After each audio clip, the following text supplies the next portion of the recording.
Bismillahirrahmanirrahim. Assalamualaikum warahmatullahi wabarakatuh. Allahu Akbar, Allahu Akbar. La ilaha illallah wallahu akbar. Allahu Akbar walillahil hamd. Ibu-ibu yang dirahmati Allah, marilah kita lanjutkan tadabbur kita pada minggu ini yang tadi sudah dibacakan oleh Ibu Masyiah, yaitu surat Al-Mulk ayat 11 sampai 15. Baiklah, kita mulai pada ayat 11 yang menunjukkan bagaimana seorang yang menjadi penghuni neraka yang menyala-nyala itu mengakui bahwa mereka memang berdosa sehingga membawa kebinasaannya di dalam neraka. Nah, kata dosa yaitu berarti dari bahasa Arab yaitu zam, itu walaupun sepintas itu mengesankan tunggal, tapi yang dimaksudkan di ayat tersebut adalah jamak. Karena kata tersebut juga dalam patron masdar atau kata jadian yang dapat berarti tunggal dan juga jamak.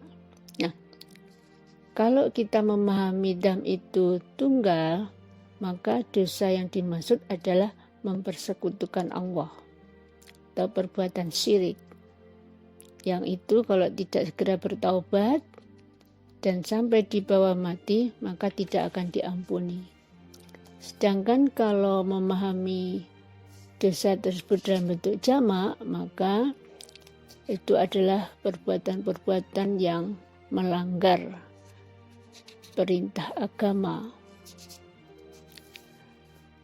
Kemudian kata suhkon, jadi fasuhkon, itu berarti jauh. Jauh itu maksudnya adalah menggambarkan kejauhan dari rahmat Allah. Jadi, siapa yang dijauhkan dari rahmat Allah, pastilah akan binasa.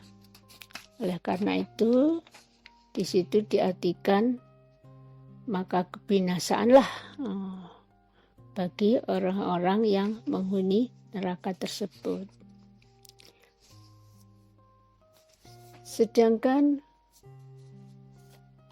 ayat selanjutnya Allah memberitahukan keadaan seseorang yang takut kepada Tuhannya atas apa yang ada di antara dirinya dengan Allah di saat tidak diketahui atau jauh dari manusia. Ketika ia selalu mencegah dirinya untuk melakukan kemaksiatan dan selalu melaksanakan ketaatan, sekiranya tak ada yang mengetahui perbuatannya itu selain Allah. Orang semacam ini akan mendapat ampunan dari Allah dan pahala yang besar. Artinya, dosa-dosanya akan dilebur dan mendapatkan balasan berupa pahala yang besar. Kemudian pada ayat yang ke-13 sampai 15, itu pada ayat 13 ada hadis Nabi yang diriwayatkan dari Ibnu Abbas bahwasanya ayat ini turun karena orang-orang musyrikin itu mencaci Rasulullah. Jadi, jika mereka berbicara itu secara berbisik-bisik dengan alasan agar tidak didengar oleh Tuhan Muhammad. Sehingga Allah itu menyingkapkan atau mengungkapkan cacian mereka melalui malaikat Jibril. Nah, melihat hal itu, sebagian orang musyrik lainnya mengatakan agar merahasiakan cacian mereka agar itu hanya Muhammad tidak mendengar. Maka dari itu turunlah surat Al-Mulk ayat 13 tersebut. Kemudian dilanjutkan juga dengan firman Allah bahwa apakah pantas Allah menciptakan itu tidak mengetahui zat yang diciptakan, sehingga Allah itu maha halus dan maha mengetahui. Nah, kata halus, maha halus atau latif atau sifat latif itu menurut Al-Ghazali adalah siapa yang mengetahui rincian kemaslahatan dan seluk-beluk rahasianya yang kecil dan yang halus sekalipun, kemudian menempuh jalan untuk menyampaikannya kepada yang berhak, penyampaiannya secara lemah lembut, bukan dengan kekerasan. Nah, yang dapat menyandang sifat ini secara sempurna hanya Allah Subhanahu wa Ta'ala. Dan kata Al-Khabir adalah yang mengetahui rincian sesuatu hingga sekecil-kecilnya sekalipun.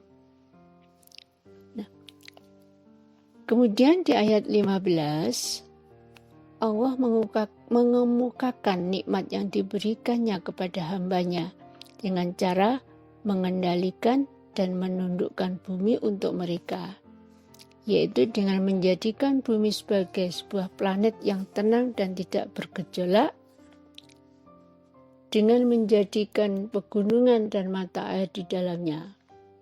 Orang-orang bisa berjalan di atasnya dan sekaligus menyiapkan berbagai macam manfaat, tempat-tempat rezeki dan buah-buahan di dalamnya.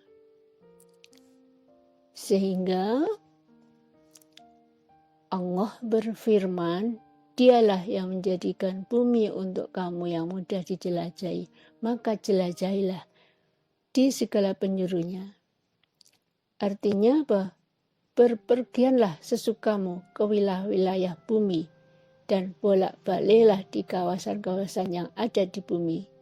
Itu untuk mencari nafkah dan berdagang. Dan ketahuilah bahwa engkau tidak akan bisa berjalan seperti itu jika Allah tidak menjalankanmu. Nah, kemudian makanlah sebagian rezeki. Artinya apa? Bahwa kamu tidak mungkin dapat menghabiskannya, karena rezekinya melimpah melebihi kebutuhan kamu. Dan mengabdilah kepadanya dengan tanda syukur atas limpahan karunia-Nya. Dan hanya kepadanya lah kebangkitan kamu masing-masing untuk mempertanggungjawabkan amalan-amalan kamu. Demikianlah tadabbur atau makna dari surat Al-Mulk ayat 11-15, dan mudah-mudahan kita termasuk hamba-hamba yang takut kepada Allah sehingga kita selalu mendapat maghfirah dan juga mendapat pahala dalam rangka melebur dosa-dosa yang mungkin sering kita lakukan. Billahi taufiq wa hidayah. Assalamualaikum warahmatullahi wabarakatuh.